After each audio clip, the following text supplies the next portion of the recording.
बिस्मिल्लाहिर्रहमानिर्रहीम। Welcome to US visa updates. कैसे हैं आप लोग? काइंडली हमारी वीडियो को एक फुल वॉच दे दिया करें ताकि हम भी इस काबिल हो सकें कि आपके लिए नई से नई और मालूमाती वीडियोस बना सके। तो आज हम बात करते हैं CSPA के मुतालिक। ये क्या है, कैसे इसको कैलकुलेट करते हैं, बच्चे की उम्र कब फ्रीज़ होती है, कौन कौन से इस पर असूल लागू होते हैं CSPA के ऊपर, जिसको सेस्पा भी बोला जाता है। तो जब भी कोई वीज़ा अप्लाई करता है तो इसके साथ सर्टनली बच्चे होते हैं। हर कोई अपने बच्चों को साथ ले जाना ही पसंद करता है, मगर मसला तब बनता है कि वीज़ा अप्लाई कर दिया है मगर एडमिनिस्ट्रेटिव प्रोसेस जो है वो इतना लंबा हो गया है कि बच्चे नाबालिग से बालिग हो गए, जिसको अगर हम अमेरिकन ज़बान में बात करते हैं तो माइनर की कैटेगरी से वो निकल गए हैं। अमेरिका में माइनर उसी को कंसिडर किया जाता है जो 21 साल से कम उम्र का होता है। इसी सिलसिले में फिर एक सेस्पा यानी चाइल्ड स्टेटस प्रोटेक्शन एक्ट 2002 जो है वो बनाया गया, जो 6 अगस्त 2002 से नाफिजुल अमल हुआ है। सेस्पा में ये उन लोगों के लिए है जिनके बच्चे जो हैं वो एज आउट हो रहे होते हैं। अब आप अगर सेस्पा पे क्वालिफाई होते हैं या नहीं, तो इसके लिए दो बातों पर पूरा उतरना ज़रूरी है। एक तो ये है कि आपकी बच्चे की CSPA की उम्र जो आए वो 21 साल से कम हो, और दूसरा ये कि वो गैर शादीशुदा हों। अगर शादीशुदा होंगे तो वो चाइल्ड स्टेटस जो है वही खो देंगे, वो चाइल्ड माइनर कंसिडर ही नहीं होंगे, चाइल्ड ही कंसिडर नहीं होंगे, तो फिर वो असूल के अंदर ही नहीं आते। ठीक है। सेस्पा को कैलकुलेट कैसे किया जाए, तो इसके लिए हम एक फार्मूला समझते हैं और बाद में हम इसको मिसाल से वाज़े भी कर देंगे। तो सेस्पा की उम्र जो है इस वक्त जब वीज़ा मिलने का वक्त होगा क्या होगी, इनमें से हम किस चीज़ को माइनस करेंगे, तो जो चीज़ हम उसमें से माइनस करेंगे वो उसकी पेंडिंग डेट कहलाती है। पेंडिंग डेट क्या होती है? ये वो तारीख़ है जब पटिशन अप्रूवल की तारीख़ को हम पटिशन फ़ाइल करने की तारीख़ में से माइनस करते हैं। यहाँ हम मज़ीद क्लियर कर देते हैं कि ये सब कुछ हम निकालते कैसे हैं और ये सब चीज़ें हैं क्या क्या। तो सबसे पहले आ जाती है कि पेंडिंग डेट में पहली चीज़ जो आती है पिटिशन फ़ाइल करने की तारीख़। तो पिटिशन फ़ाइल करने की तारीख़ जो है वो आपकी प्रायोरिटी डेट कहलाती है, जो आपने पिटिशन I-130 जो है वो फ़ाइल की थी।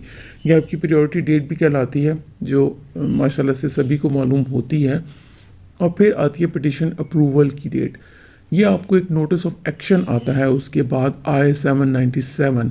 इसमें बाएं कोने में नोटिस डेट के अंडर जो है ये लिखी हुई होती है। ये USCIS इस फॉर्म को अप्रूव करती है जब किसी बंदे की पिटिशन जमा करवाई होती है और वो पिटिशन अप्रूव हो जाती है, तो USCIS जो है वो आपको ये नोटिस ऑफ एक्शन भेजता है, उसमें आपको ये मिल जाएगी। तो पेंडिंग डेट क्या हुई? फाइलिंग डेट में से आपने अप्रूवल डेट में से आपने फाइलिंग डेट को माइनस कर दिया। अच्छा, दूसरी बात जो आप सब जानना चाहेंगे कि बच्चे की उम्र जो है वो फ्रीज़ कब होती है। तो बच्चे की उम्र फ्रीज़ उस वक्त होती है जब वीज़ा बुलेटिन में आपकी प्रायोरिटी डेट जो है वो करंट हो जाती है। वैसे वीज़ा बुलेटिन से मुतालिक हम हर माह वीडियो अपलोड करते हैं और आपकी आसानी के लिए इसमें प्रायोरिटी डेट आप चेक कर सकते हैं अपनी प्रायोरिटी डेट को, और आप काइंडली वहाँ से देखा करें और आपको आसानी से सब कुछ मिल जाएगा। उसके अलावा ये है कि अब आपने ये भी देखा होगा कि वीज़ा बुलेटिन की जो वीडियो मैं अपलोड करता हूँ तो उसमें दो तरह के चार्ट्स जो हैं वो डिस्कस किए जाते हैं, एक चार्ट ए है और एक चार्ट बी है। तो प्रायोरिटी डेट अब आप सोचेंगे कि कहाँ पर करंट होनी चाहिए, तो यहाँ पर आपकी फैमिली कैटेगरी में प्रायोरिटी डेट जो है वो चार्ट ए में जो है वो करंट होना ज़रूरी है, यानी फाइनल एक्शन डेट में आपकी प्रायोरिटी डेट जो है वो करंट होगी, तो आपके बच्चे की उम्र जो है वो फ्रीज़ हो जाएगी। सो मेन आपको सारी चीज़ें समझ में आई होंगी, थोड़ी थोड़ी सी क्लियर हुई होंगी। मज़ीद हम इसको क्लियर कर लेते हैं जब हम इसको एक मिसाल के तौर पे आपको वाज़ा करते हैं। हम एक सिंपल मिसाल लेते हैं और उसको सारे को कैलकुलेट करते हैं उम्र को।